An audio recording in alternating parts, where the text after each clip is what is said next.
Happy Wednesday. Thank you so much for joining us today and welcome to our Doing Business session. Today we have Doing Business with OhioHealth. Our Doing Business session is an opportunity for our corporate members to share with our WBEs all about who they are, what they do, why they do it, and also oftentimes they're able to share some tidbits on how to do business with their company. So if they have any portals that you need to sign up for. If they have any procurement opportunities coming up, they may share that information. But usually it's just a nice, quaint group and an opportunity just to hear from our speakers. So today we have Mandy DeWine with us. And she's the manager of supplier inclusion and sustainable purchasing at OhioHealth. And before she gets started, I always like to take a moment to introduce our team. Those of you, I'm sure you already know our fearless leader, President and CEO, Lenny Smith. And then our Chief Operations Officer is Dr. Frederica Singletary. Our fractional CFO is Jackie Jordan. And our Senior Director of Marketing and Communications Business Development is Courtney Martin. I didn't introduce myself when we started. I'm Dr. Kitiana Lowe. I'm the Director of Programs and Events here at WEBEC ORV. And then I know you all are familiar with our certification team, led by our Director of Certification, Colleen Rudisill, and our Manager of Certification, Robbie Moore. And we also have our Administrative Assistant, Morgan McDonald. So we are a strong but mighty lean team. We actually are excited because we've got a new person who's starting today, a new executive assistant for Lenise. So we're super excited to have her come on board. So we are slowly growing, but we all work diligently to provide all things that you all need as our WBEs.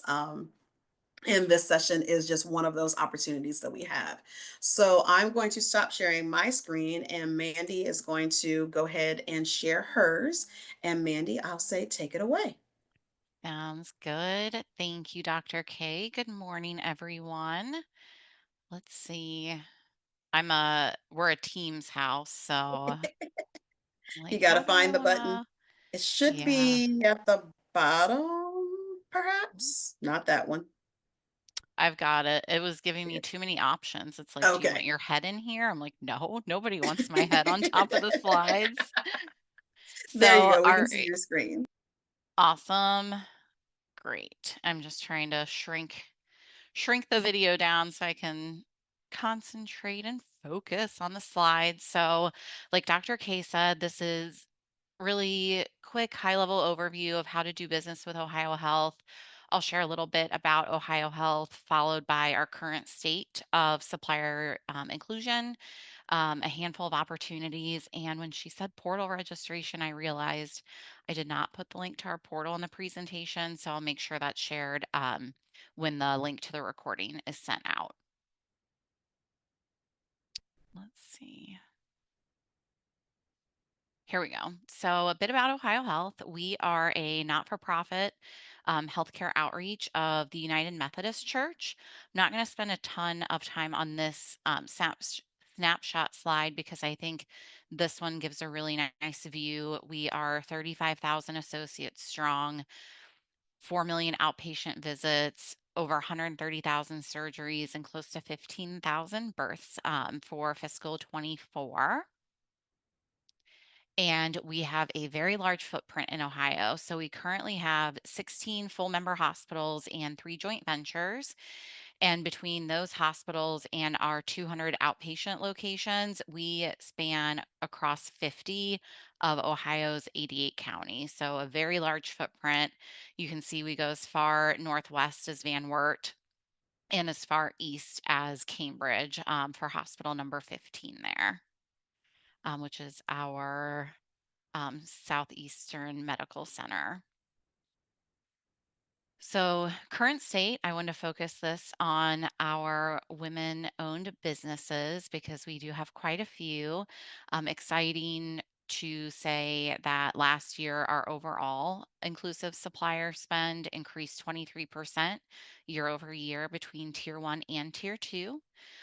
uh, WBs account for 46% of that spend, and they account for 38% of our total diverse suppliers, and we're over 140 suppliers strong in the diversity space, and over 50% of the WBEs we engage with are actually based in Ohio, which we love that as well because we're very Ohio centric here at Ohio Health.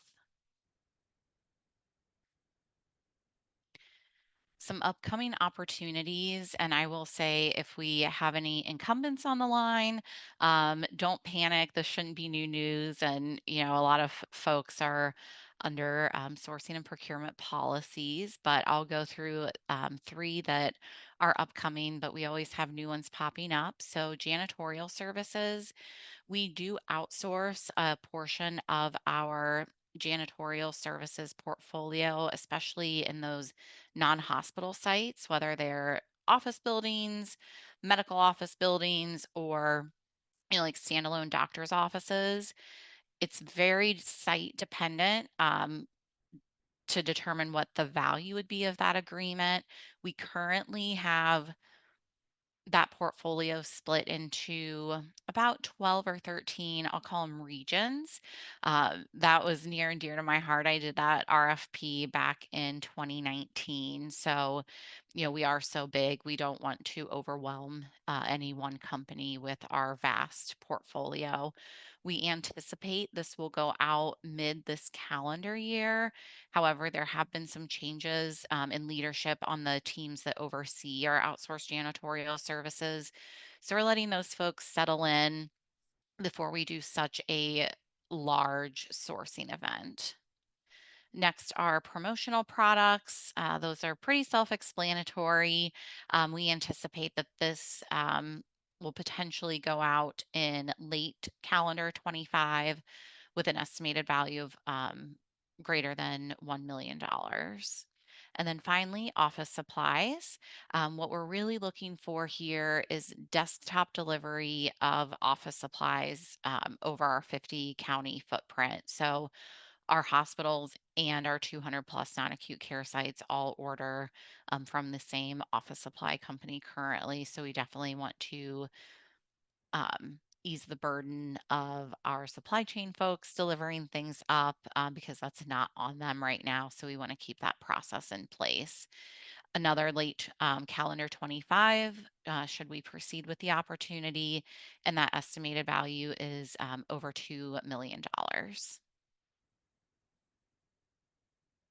Some tips for doing business with us. Um, Big thing is clarity. So when you do go to our portal, which you don't have to write it down, but I will tell you if you go to ohiohealth.com/suppliers, you can click into a potential supplier link in there, and that will link you out to our portal.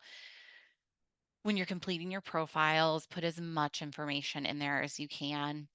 Use the keywords, use your NAICS codes, use any detail, upload capability statements, anything that's really going to tell us about what your business does, because your business name might not always tie back to what your business does. So if you are a temp staffing agency, but let's say it's just DeWine and Company. When I pull that list, I'm not going to know what you do unless your profile is complete.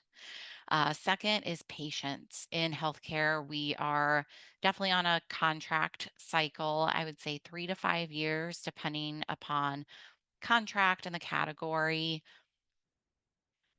We also don't move super quickly in healthcare. There are a lot of decision makers, a lot of rules and regulations. So if we have an introduction, I just ask that you be patient when reaching out and understanding where we are in our cadence. And I'll be transparent and tell you what I know when I know it.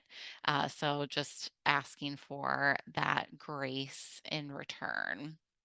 Um, I would say a tidbit is if you know other people in the organization, perhaps at a higher level, escalation isn't necessarily your friend because they might not have control over that contract either. So we'll get you in front of folks as we can. Constraints, I like to talk about this because we do have a handful of areas where we are primarily outsourced. One is in our staff aug and temp staffing. So we do work with a primary MSP and we partner with them to subcontract with diverse suppliers on our behalf. They run that process. They vet the suppliers, decide who will be a good fit for Ohio Health, who they want to bring on board in partnership with us. So what the process there is when I see your profile out in our portal, I pull a quarterly list for that MSP and send that to them. And then they come back to me and tell me who from that list they were able to onboard. And we have been successful with that process, but once I pass the information to them, it really is in their hands because they are a larger organization and have their own processes that they follow. The second constraint that we really have is in IT services. We are primarily outsourced to Accenture, which was public knowledge. It was in the papers a couple of years ago when we did that. So Accenture really controls that side of the business. I can share information with folks. Occasionally, we've had some opportunities pop up, I would say, in the recent past where we've needed different implementation partners, boots on the ground, things like that. And that's when I can bring in smaller and diverse businesses into those sourcing events. So, those are two big constraints because temp staffing and IT services are two areas that I get a lot of requests for from the market, and we unfortunately are constrained in those areas. Finally, I have a little contact me card. So outside of our portal, you can reach me at supplier diversity at ohiohealth.com. And I tried to talk slowly, but I said I definitely wouldn't take the hour. So I can open it up for any questions.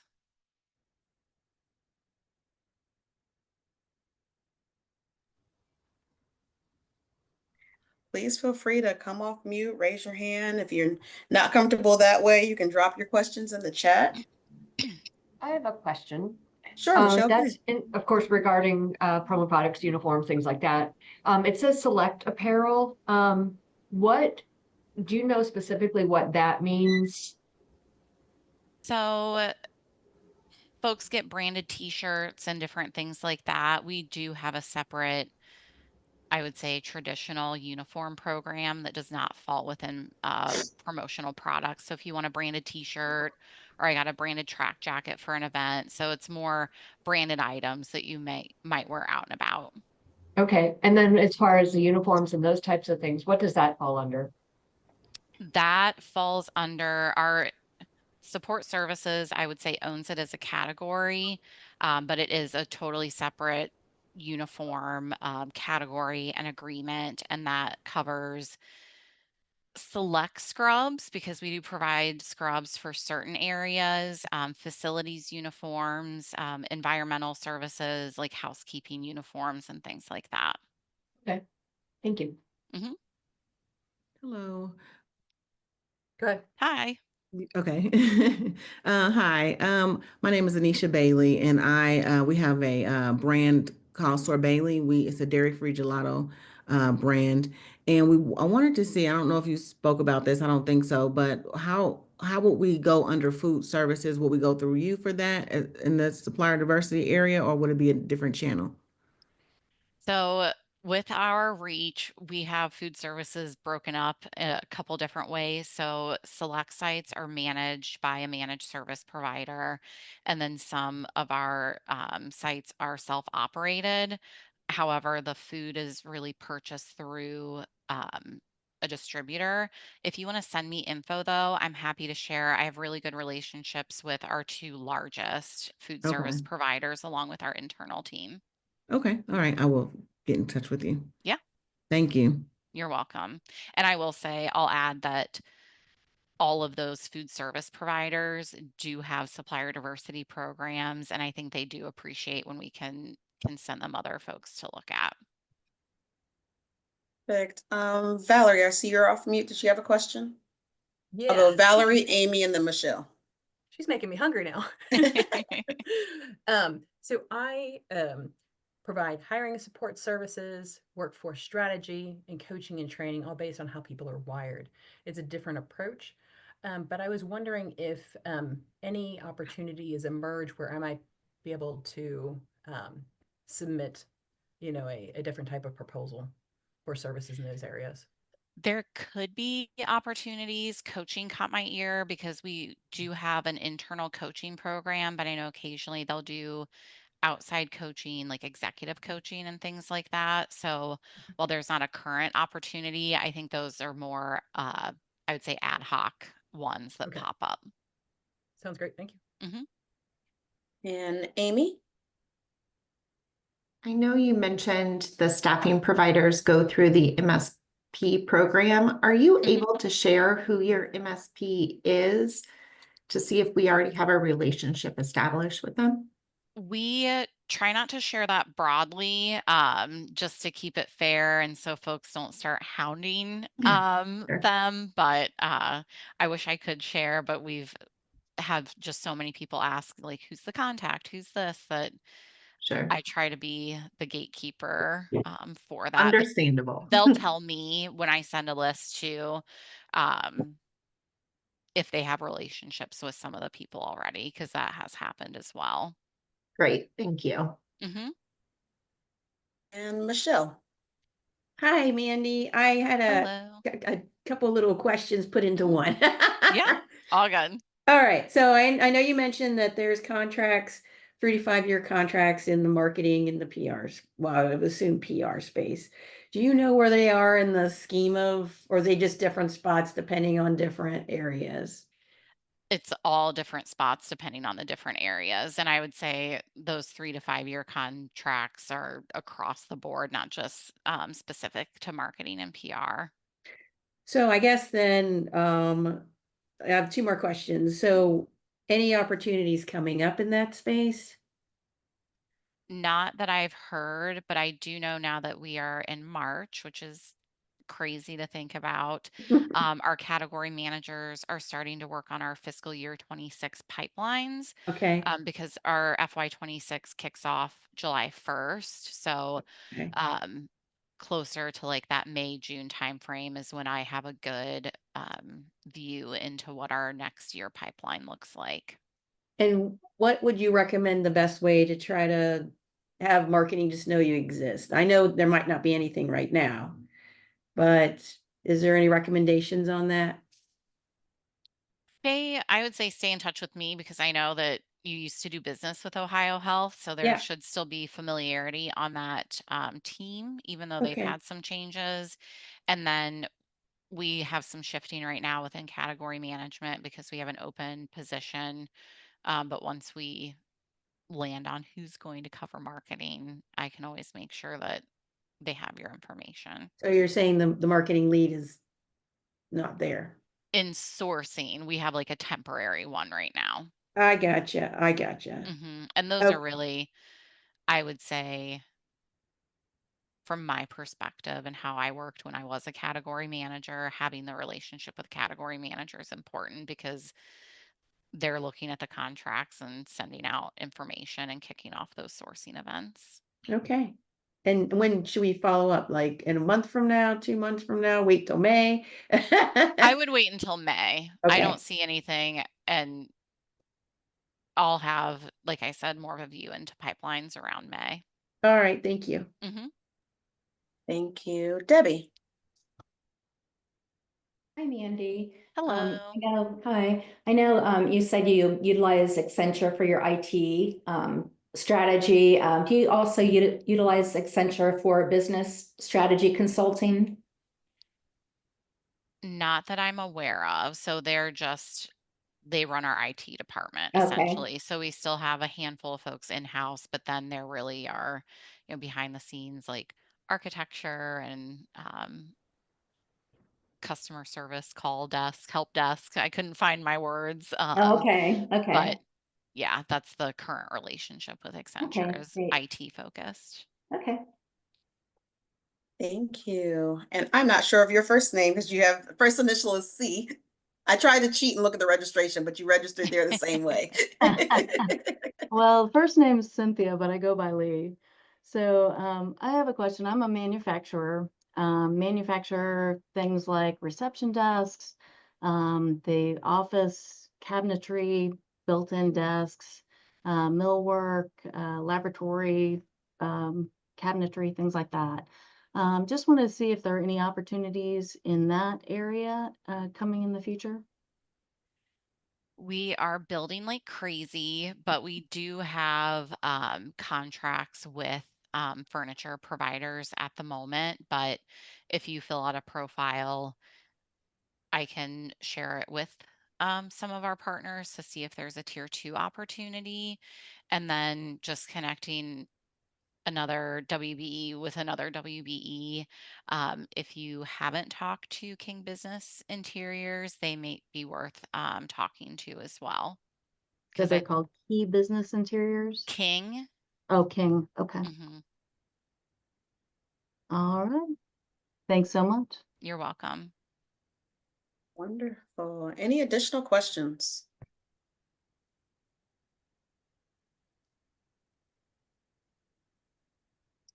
I see something in the chat. Are there any opportunities for market research or patient satisfaction, Mandy? Not at the moment. We do have a patient satisfaction, like patient survey agreement that is currently active. And I don't anticipate that going out in the near future because that was recently renewed. Perfect, thank you. Mhm. Any additional questions?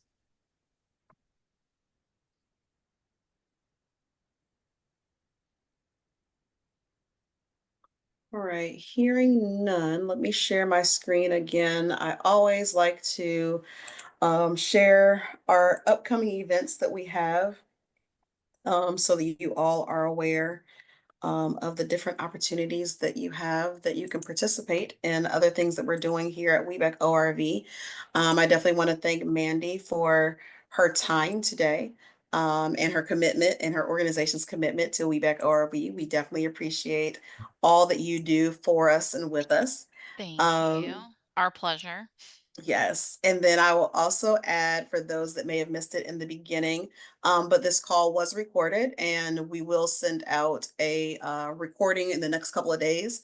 So you'll receive all the information that was shared, including the presentation that was shared. So that way you've got Mandy's contact information and things of that nature as well. So that will be in your mailbox in the next few days. And let me switch over here. And let's share this here. So just to highlight just a few things that are coming up, we're kind of rounding out. It's weird to say that we're halfway done with March, but we're halfway done with March.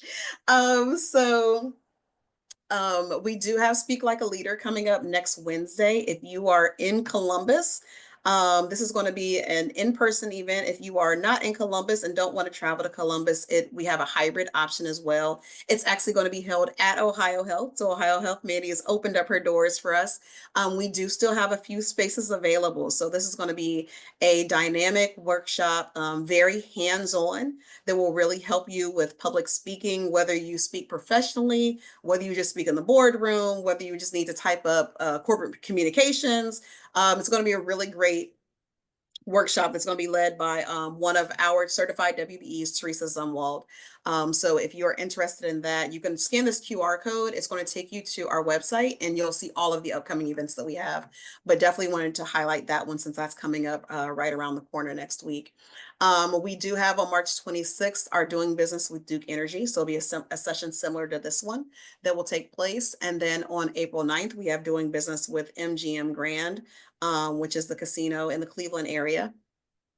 For those who are in the Toledo area or near the Toledo area, we have a WB Connect that's going to be in Toledo on April 10th.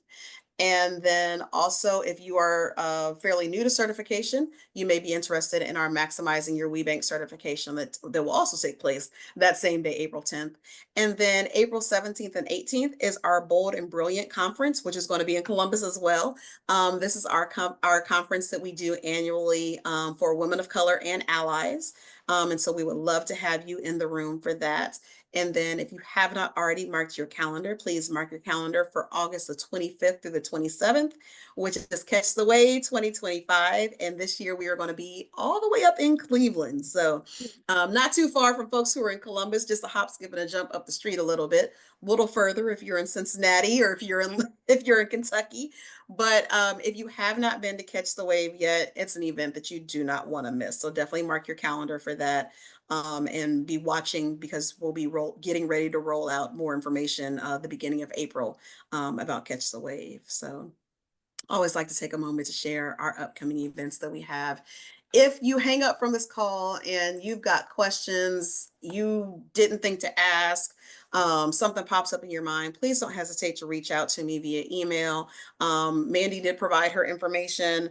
If it's a question that needs to go to Mandy, I'll direct that to her and then she can get in contact with you. If it's a question about any of the programs or events that we're doing, I would love to answer those questions for you as well. I will take one final pause to see if anybody else happened to come up with any questions before we leave today.